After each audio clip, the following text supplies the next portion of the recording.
지난 1년 동안도 우리 하나님께서 사랑하는 우리 여러 동력단임들과 또 섬기는 교회와 우리 총회를 은혜 가운데 지켜주시고 인도하심을 진심으로 감사드립니다. 할렐루야. 지금 현재 세계는 코비드-19으로 팬데믹 상황입니다. 여름에 열릴 하계올림픽이 내년으로 연기가 되었고, 또 많은 교단들의 총회도 몇 개월 혹은 1년 연기가 된 이 마당에, 그럼에도 불구하고 우리 KAPC 총회가 예정된 날짜에 모일 수 있게 된 것은 전적으로 하나님께서 함께하여 주신 은혜와 축복인 줄로 믿습니다. 미국의 지금 확진자가 100만 명이 넘는 이 엄중한 상황, 이 시기에 역사를 주관하시는 우리 하나님 아버지께서 원하시는 뜻이 무엇이라고 생각하십니까? 제 생각에는 오직 하나님만이 역사의 주권자가 되시고, 또 하나님만이 모든 문제의 해결자가 되신다는 것이라고 생각합니다. 물론 이때에 하나님께서는 많은 사람들이 하나님께로 돌아오기를 간절히 원하실 것입니다. 그러나 무엇보다도 제가 생각하기는 제 자신부터 우리 교회들이, 특별히 교회 지도자들이 바로 서서 잘못된 것을 깨닫고 하나님의 뜻을 따라 돌이켜서 정상 궤도로 바로 나아가는 것이 시급한 일이라고 생각합니다. 역대하 7장 14절 우리 성경을 보십시다. 내 이름으로 일컫는 내 백성이 그들의 악한 길에서 떠나 스스로 낮추고 기도하여 내 얼굴을 찾으면 내가 하늘에서 듣고 그들의 죄를 사하고 그들의 땅을 고칠지라. 내 이름으로 일컫는 내 백성이 바로 우리 자신들이고 우리 교회들이죠.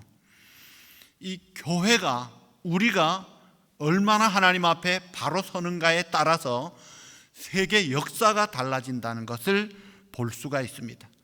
그러므로 이 엄중한 시기에 우리 자신들이, 더 나아가서 우리 총회가 하나님 앞에서 바로 설 수 있도록 해야 할 것입니다. 자, 하나님의 말씀인 성경이 오늘 우리에게 말씀하시는 것 중에 가장 중요한 사건이 무엇이라고 생각합니까? 성경의 중심 인물이 예수님이시기 때문에 예수님과 관계된 사건이라고 생각합니다. 첫째가 예수님께서 약속대로 이 세상에 탄생하신 것입니다. 두 번째가 그 예수님께서 약속대로 우리의 죄값을 담당하시고 십자가에서 죽으신 것이죠. 그리고 그 예수님께서 성경대로 죽은 자 가운데서 사흘 만에 다시 살아난 것입니다. 그리고 마지막이 성경대로 이 땅에 다시 오신다는 것입니다.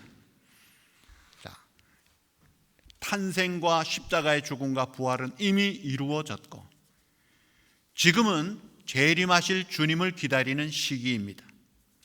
다시 오실 그 주님 앞에 우리가 설 때에 과연 그때 부끄럽지 않도록 오늘 우리가 어떻게 살아야 될까요? 한마디로 말하면 하나님 앞에서 충성되게 살아야 된다고 생각합니다. 고린도전서 4장 2절에 보시면 맡은 자들에게 구할 것은 충성이니라고 했습니다. 이 맡은 자들, 무엇을 맡은 자들일까요? 1절에 보시면 하나님의 비밀을 맡은 자라고 했습니다. 그 하나님의 비밀이 바로 예수 그리스도와 예수 그리스도의 생명의 복음인데, 이 생명의 복음의 비밀을 오늘 우리에게, 우리 총회에게 하나님께서 맡겨주셨고, 그 맡긴 것에 충성해야 될 것입니다. 오늘 설교 제목이 은혜와 진리로 세워지는 교회입니다. 주제가 교회입니다. 교회는 성부 하나님, 성자 하나님, 성령 하나님의 삼위일체 하나님의 작품입니다. 천지는 엿새 동안 하나님이 창조하셨습니다. 그러나 성막만 해도 하나님께서 모세를 시내산에 불러 40일 동안 설계 도면을 세워주시고, 그 성막을 세우게 하셨고 그 성막의 재료는 예수 그리스도의 피였습니다. 1978년 2월 8일에 하나님께서 우리 총회를 세워주셨습니다. 하나님이 세우신 교회, 하나님이 세우신 총회는 영광스러운 교회요, 영광스러운 총회입니다. 제가 섬기는 교회가 올해 30년이 됐습니다. 그래서 우리 교회는 교회 탄생 30주년 감사주일로 지킵니다. 탄생이란 말을 보통 쓰지 않는데 수동태를 찾아서 쓴 것이 이것이었습니다. 왜냐하면 교회를 물론 제가 개척을 했다고 하지만 하나님이 세우셨기 때문에. 그래서 저희 교회에서는 무슨 개척 멤버, 설립 멤버, 창립 멤버라는 용어를 사용하지 않습니다. 왜냐하면 설립자가 사람이 아니라 우리 주님이시기 때문에. 그래서 우리 총회에서 매년 교회 현황표를 작성하라고 보낼 때 설립자 쓰는 난이 있었죠. 거기에 이제 개척했느냐 부임했느냐를 묻는 그런 질문인 줄로 제가 압니다. 그러나 거기에 언제나 저는 예수 그리스도라고 썼던 것입니다. 여러분들이 아시는 총회 회칙에도 보시면 설립 목사, 설립 장로라는 말은 쓰지 않기로 했죠. 그리고 오래 나온 성도는 뭐예요? 오랜 기간 동안 하나님의 은혜를 받고 또 하나님의 사랑을 많이 받은 자이기 때문에 더 많이 빚진 자의 마음으로, 그래서 더 많이 누구보다 감사해야 되고 누구보다도 겸손해야 되고 누구보다도 앞장서 섬기고 충성해야 할 것입니다. 교회의 핵심은 세우신 하나님의 뜻을 이루는 것입니다. 우리 예수님의 일생도 인자에 온 것은 내 뜻이 아니라 나를 보내신 아버지의 뜻을 이루려고 오셨다고 했습니다. 그 아버지의 뜻을 따라 오실 뿐 아니라 사셨고 십자가 지시고 부활하시고 또 다시 오실 것입니다. 겟세마네 동산에서 예수님을 잡으려고 온 그 제사장의 종들이 있을 때 제자 베드로가 검을 들어서 말고라는 종의 귀를 잘라버렸습니다. 우리가 보기에 의리가 있고 시원한 행동이죠. 그런데 예수님 뭐라고 하셨습니까? 칭찬하셨나요? 베드로야, 검을 집에 꽂으라. 너 이런 식으로 해가지고 어떻게 아버지의 뜻을 이루겠느냐? 내가 잡히는 게 문제가 아니야. 내가 죽는 게 문제가 아니야. 아버지의 뜻을 이루어야지. 이 마음이 예수님의 마음이었어요. 아버지의 뜻에 그 절대 복종하시는 그 모습, 그 예수님의 충성을 오늘 우리 총회가 그대로 본받아야 할 것입니다. 아버지의 뜻이 뭐예요? 우리가 아는 기록된 성경입니다. 그래서 우리가 성경대로 믿고 성경대로 살고 그 성경대로 복음을 전할 수 있어야 합니다. 특별 계시로 주신 성경 가감하지 말고 그대로 믿어야 할 것입니다. 오늘 본문에 하나님의 독생자 예수 그리스도의 모습을 보여주고 있습니다. 자, 은혜와 진리가 충만했다고 했습니다. 바로 이 모습이 오늘 우리 교회가, 바로 우리 총회가 본받고 추구해야 될 것이 무엇인가를 말씀하고 있습니다. 두 가지예요.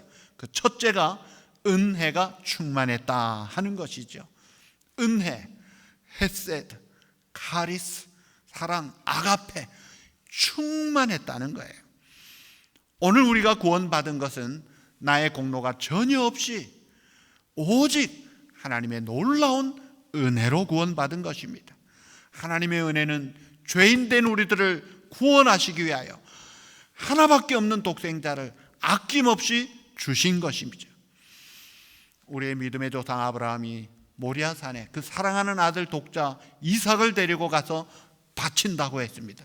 그러나 정작 성부 하나님은 그만 됐다 그러시면서 자기의 독생자 여호와 이레 하나님의 독생자를 우리에게 주셨던 것입니다.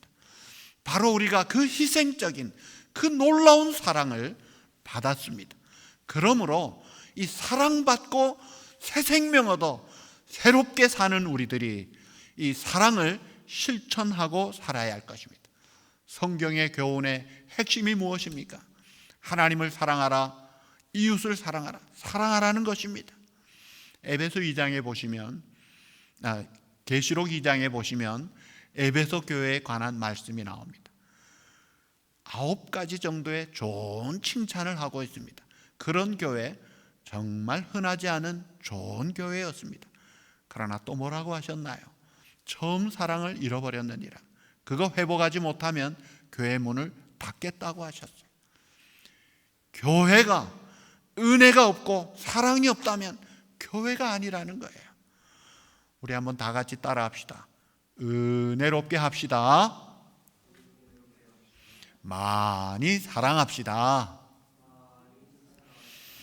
독생자의 모습, 첫째는 은혜가 충만했고, 두 번째 진리가 충만했습니다.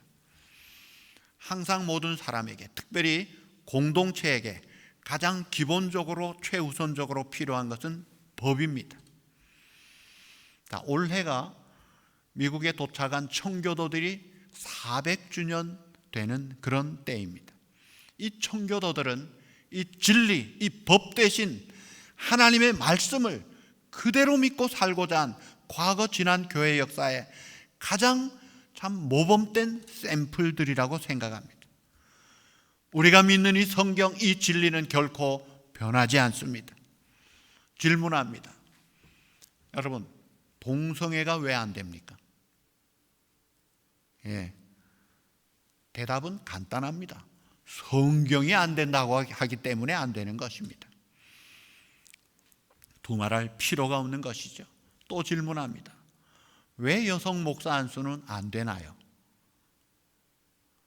요즘 추세가 어떻고 여건이 어떻고, 아니 다른 교단들을 모르느냐, 무슨 시대 감각도 없느냐, 여러 말들이 있습니다. 그러나 대답은 간단합니다. 성경에 근거해서 이야기해야 됩니다. 성경이 아니라고 하면 안 되는 것입니다. 진리, 이것은 법이에요. 진리와 법, 그 앞에서는 다른 말, 다른 주장 할 수가 없는 것입니다. 또 질문합니다. 교회에서 덕이 먼저입니까? 법이 먼저입니까? 은혜가 먼저입니까? 진리가 먼저입니까? 사랑이 먼저입니까? 공의가 먼저입니까? 무엇이 먼저예요? 기본적으로 법이 먼저 있어야 됩니다. 그리고 또한 동시에 은혜도 같이 있어야 되는 것입니다. 이 은혜와 진리가 충만한 하나님의 독생자의 영광스러운 모습, 이것이 오늘 우리 교회가 갖춰야 될 모습이에요. 자, 은혜와 진리가 함께 절정을 이룬 그 사건이 바로 십자가의 사건입니다. 우리의 죄값을 담당하신 예수 그리스도의 그 십자가, 거기에 법이, 진리가 충만했습니다. 죄는 결코 면죄하지 않으시는 하나님께서 죄값을 치르기 위해서 갈라디아 2장 말씀대로 우리 대신 그 아들을 저주의 자리에 나무에 달려 그 죽음의 값을 치르도록 철저하게 법을 집행하셨어요. 그 법이 철철 넘쳐 흐르는 현장이 십자가 아닙니까? 그리고 동시에 그 십자가 현장은 사랑의 현장이었습니다. 죄인이요, 의를 행할, 선을 행할 그런 의지도 없는 약한 우리들을 위해서, 또 하나님의 대적자인 원수 노릇하는 우리들을 살려주시기 위해서 하나뿐인 독생자를 희생하신 자리, 자신의 생명을 바친 자리예요. 조건 없이 바친 그 사랑, 자기를 치는, 대적하는 자들을 향해 아버지여 저들을 용서하여 주옵소서. 우편강도에게 보라, 내가 오늘 나와 함께 낙원에 있을 것이다. 사랑이 철철 넘치는 현장, 그 십자가에 진리가, 법이 넘치고 사랑이 넘치는 그런 현장이죠. 그래서 오늘 우리 교회의 자랑은 십자가요, 십자가의 주 예수 그리스도이신 것입니다. 말씀을 맺습니다. 자, 오늘 말씀 제목, 올해 우리 총회의 주제가 되는 것이기도 하죠. 은혜와 진리로 세워지는 교회입니다. 은혜와 진리, 함께 세워지는 교회라는 것입니다. 자, 우리가 믿고 고백하는 웨스트민스터 신앙고백서와 대소이리문답을 작성한 분들의 그 사인을 한 것을 여러분 아십니까? 자, 웨스트민스터 신앙고백과 대소이리문답을 얼마나 많은 사람들이 많은 횟수 모여 작성했는데 그분들이 서명을 한, 맹세를 한 사인, 우리 다 같이 한번 볼까요? 이 일에 관하여 하나님의 영광과 교회의 화평과 교회에 유익한 것 외에는 아무것도 주장하지 않겠다. 이게 뭐예요? 은혜를 강조한 것입니다. 하나님의 영광과 교회의 화평과 교회에 유익한 것, 그 속에 교회의 하나됨을 위해서 이 은혜롭지 못한 것은 결코 주장하지 않겠다. 은혜를 주장했어요. 그 다음에 또 웨스트민스터 신앙고백서와 대소이리문답을 작성한 자들이 슬로건으로 늘 외쳤던 주장이 무엇입니까? 다 같이 보실까요? 누구를 물러나고 필요한 것은 어떻게 하라? 성경으로 입증하라. 성경으로 입증되지 않는 말은 할 필요가 없고 인정할 수가 없다는 거예요. 진리가 분명한 것이죠. 그래서 요리문답서에 보면 문제마다 그 뒤에 성경 구절이 빼곡하게 있는 것입니다. 자, 은혜가 아닌 것은 주장하지 않겠다. 성경이 아닌 것은 내가 주장하지 않겠다. 여러분이 은혜와 진리가 충만한 가운데 이 신앙고백과 대소이리문답이 만들어진 것을 봅니다. 바로 이들의 슬로건과 이들의 사인한 것이 바로 그 고백이 우리 총회의 고백이 되어서 오직 은혜, 오직 진리, 그래서 오직 하나님의 나라, 여기에 우리는 오직 충성하여 오직 하나님께 영광을 돌리는 사랑하는 우리 미주한 예수교회 당로의 우리 총회와 여러분과 교회가 되기를 우리 주님의 이름으로 축복합니다. 기도하시겠습니다. 하나님 아버지 감사합니다. 우리 총회가 오직 은혜, 오직 진리로 세워지는 총회와 교회들이 되게 하여 주시옵소서. 그리하여서 하나님 아버지의 뜻을 이루며 하나님의 역사를 이루어가는 하나님의 독생자의 영광이 충만한 우리 총회가 되고 교회들이 되도록 은혜를 베풀어 주시옵소서. 예수님의 이름으로 감사하며 기도하옵나이다. 아멘.